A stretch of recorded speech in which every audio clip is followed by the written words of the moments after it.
Volunteerism is on the rise nationally and locally. The percentage of Americans volunteering increased by roughly 2.6% from 2009 to 2010 and now accounts for over a quarter of the U.S. population. St. Louis currently ranks 10th in the nation in terms of volunteering per capita. Kingdom House was established in 1902 on the city's south side, and every year since then, thousands of volunteers, both as individuals and in groups, have come to serve. They perform all sorts of needed duties, from building maintenance to running our food pantry. However, the annual volunteer attrition rate at an average nonprofit remains at around 1 in 3. And the neighborhood in which Kingdom House is located remains one of the lowest income areas in the city. What if volunteering meant more than just painting a wall or weeding a garden? What if more of those volunteers committed to making service a part of their lives as well-informed, passionate, humble, social justice servants, dedicated to improving the lives of their neighbors?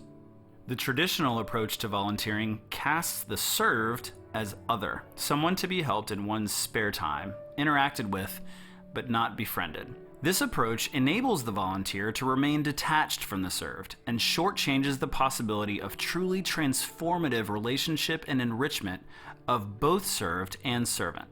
It is in the spirit of the Settlement House movement, based on cooperation and unity, that we plan to establish an organization under the auspices of Kingdom House, where groups of volunteers can undergo short-term immersion experiences in service with our participants and with the community.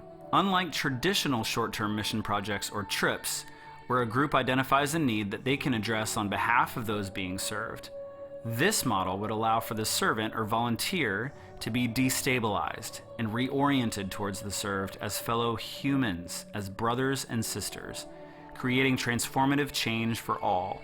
For church groups, this would also imply a reorientation towards the gospel. Community requires more than time, money, and energy. It requires proximity. For this reason, groups will be housed on site or within walking distance of our building.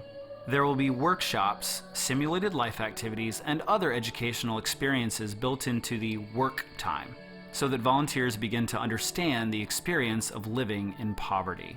Actual work performed will match the needs and skills of the volunteers with the needs and skills of our clients and neighbors. Working alongside one another will be the key element in bringing people into community with one another.